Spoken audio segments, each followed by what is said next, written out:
Oh, good morning, my fellow yogic travelers. I'm mighty glad to be alive today, and I hope that you are too.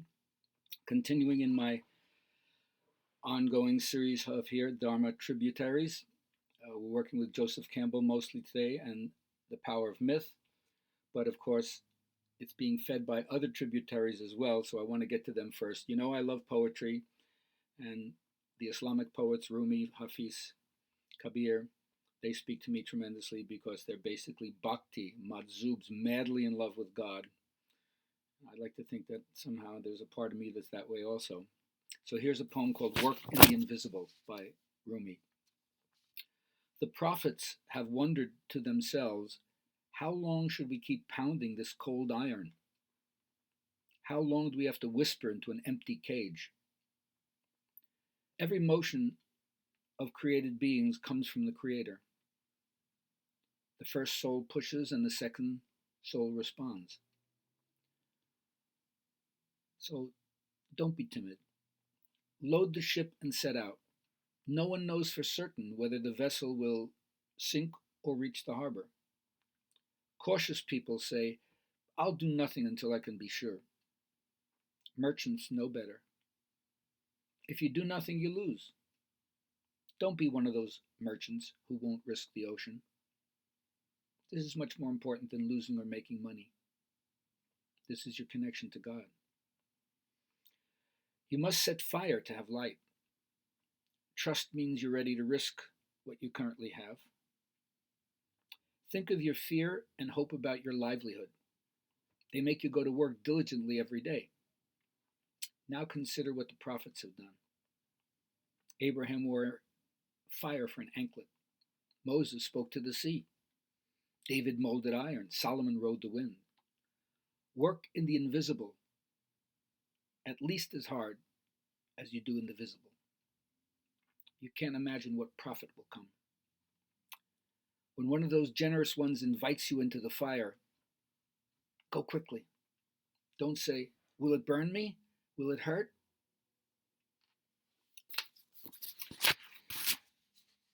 I'm also extremely influenced by the Buddhist meditation techniques. I've been doing Vipassana meditation since '76. It works so well with my own understanding of Iyengar Yoga Pranayama. They're seamless together for me.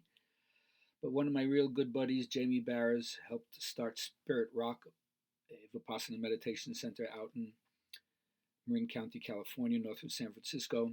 Wrote a great book called Awakening Joy. And that's one of my ongoing things. I'm gladly will do anything to make joy happen and to bring more joy to the world. And those of you who know me realize that this is not at the expense of doing shadow work.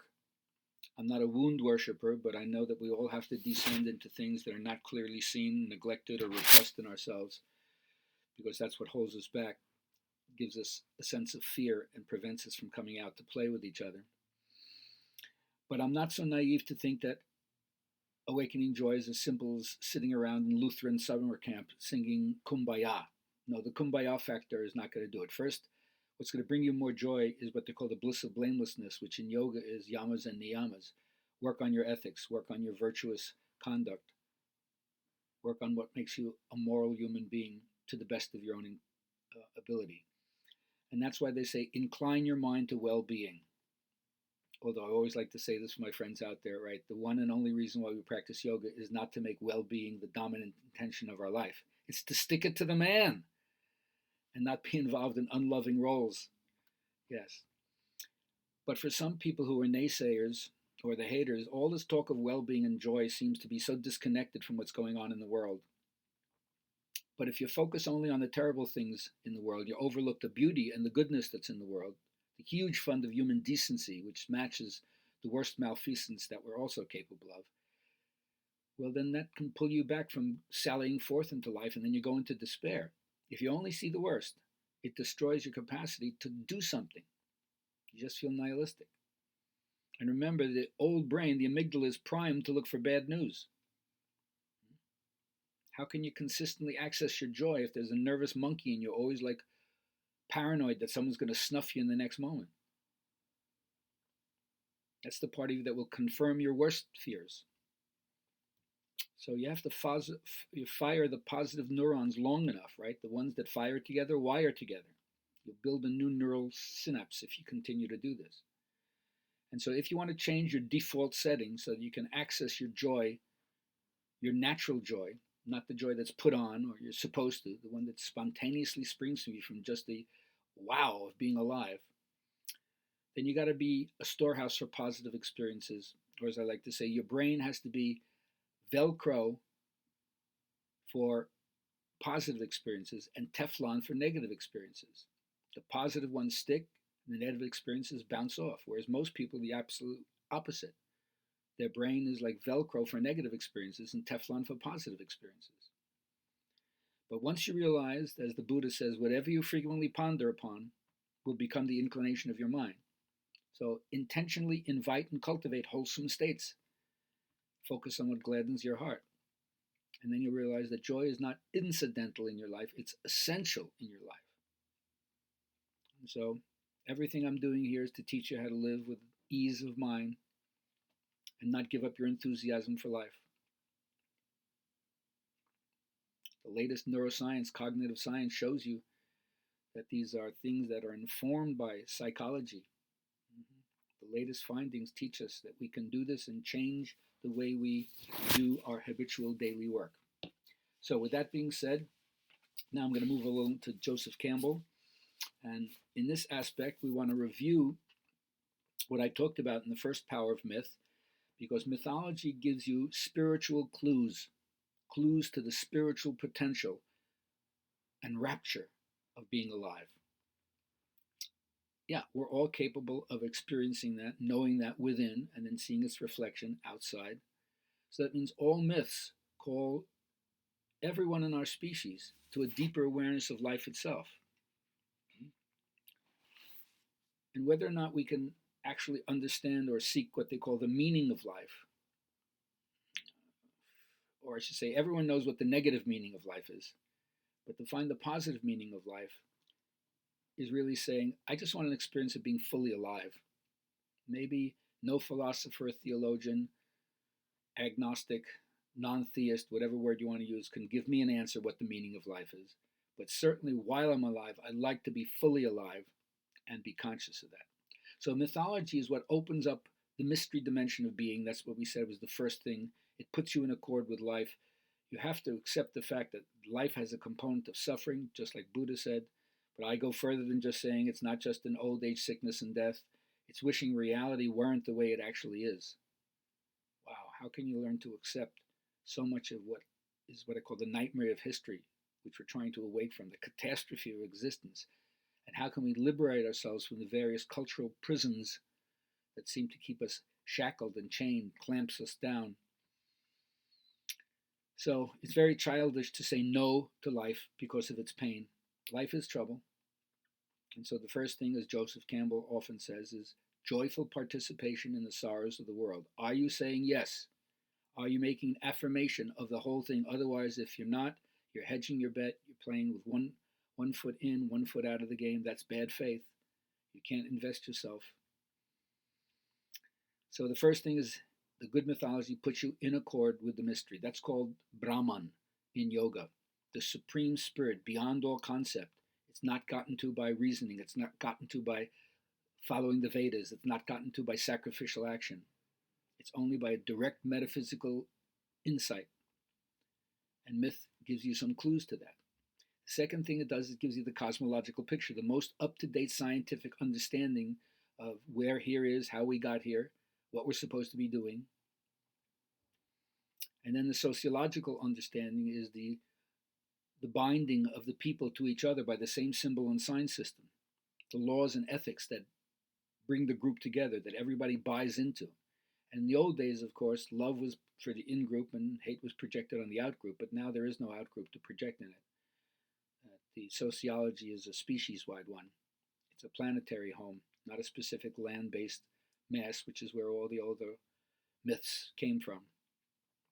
And then, of course, there's, so the cosmological picture is what they would call in yoga the 24 cosmic principles of how it precipitates from spirit all the way down into nature, and then like light moving at a slower and slower speed till it becomes a coagulum, then light becomes frozen in what we think of as forms, or as Einstein always says, spirit is matter, matter is spirit reduced to the point of visibility. Then the sociological laws, they could be the four varnas, the caste systems as yoga has it, the four ashramas of life, what you're supposed to be doing at different stages of your aging process and so forth. So they have their own cosmological, their own sociological understanding, and then comes the pedagogical understanding. How do we help people face the vicissitudes of life, the inevitables? How to live as a human being under every circumstance. And all these have rites of passage, thresholds from which you go from one to another stage of life, a different portal, different entry into the mystery. And you could call these initiations if you want to. Now, I don't believe that nature is a derogatory term because I'm not living in two worlds where there's a higher and lower nature. It's a dimension of spirit, and it reflects our view of life and nature, how we treat animals, how we treat women, how we treat children. That has to do with what nature shows us, how to care for each other. We're a caring species, we're a compassionate species. Yes, we're capable of incredible cruelty, we can suppress the impulse to mercy, but nature's impulses are not supposed to be corrected. They can be sublimated, they can be guided, but inherently nature programs for success. So part of our mythology is learning how to tune into how nature teaches us. That's why, like in the Native American tradition, they have what they call the creature teachers, or the stone people, or the plant people, or the star nation. Every natural phenomena, if it's just observed phenomenologically, you can see what it does, and it teaches us many wisdom lessons. So mythology teaches you to achieve purpose, and the purpose usually is not only self-serving, it's usually to serve your community. And since the spirit ultimately transcends thinking, can't conceive it in any way, it can only be said with symbols, things that point beyond itself. Every symbol, if it works, should be transparent to transcendence. But since it can't be said, then anything that you say after that in a certain way is a choice between mistakes or something at least that's misunderstood. But adults play with symbols like children play with toys. And there's a maturity that happens just as the child is in a lower level of functioning compared to the adult. Well, the adult is in a lower level of functioning compared to the wisdom of the sage. And so all of these metaphors that help us learn wisdom, the interrelationship between things, the interconnectedness between things. To be means to be related, and how do we comport ourselves with that awareness in our daily life? So the fields of opposite, the psychological way that we understand dualism between high and low, right and wrong, health and sickness, win and lose, fame and blame, praise and shame, those kind of things, they all come out of the transcendent into the field of time. Eternity has nothing to do with the field of time, although it's in love with the productions of time. And so that's why they say if you don't get it here, you don't get it anywhere. What is here is elsewhere. What is not here is not elsewhere. By definition, spirit is omnipresent, absent everywhere, absent nowhere, present everywhere. So that's how you realize your identity in eternity while you're in time. Or as Kabir says, if you don't break your ropes while you're alive, you think ghosts will do it afterwards. The idea that the body will join with the ecstatic when you're dead, that's all fantasy. What you find now, you find then. So the idea in mythology is to identify yourself with the creative principle of all and the vast ground of silence, which is in the background that informs all. And then once you realize that this thing, this all, is everywhere, in everything, each person can have an experience of their own depths and have as much of this as you can.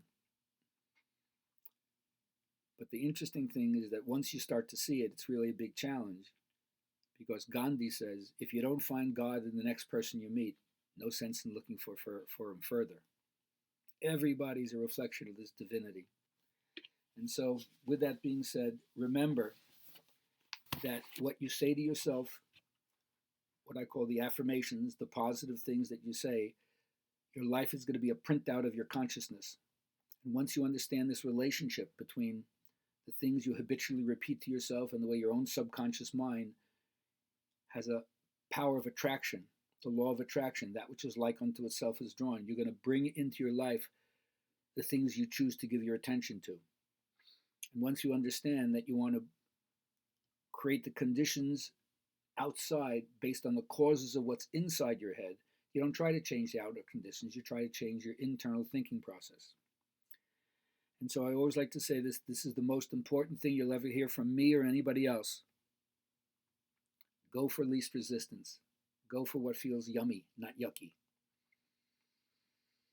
And keep praising your body at every opportunity, even when your body has something wrong with it. There are so many other things it's doing miraculously well to keep you healthy. So everybody has intuition. Everybody has adaptational skills. Trust your own.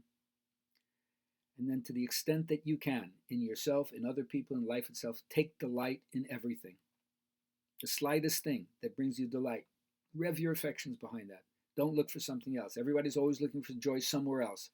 Take stock of the joy that's right there in front of you. Create it if you have to, and move forward. And so here's my affirmation to end today's session on delight. I take delight in the magnificence of life. I praise life at every opportunity. I change my internal vantage point rather than external conditions. Instead of correcting others, I satisfy whatever makes me in love with life. Spirit in me makes me as happy as anybody who's ever lived. Peace be with you.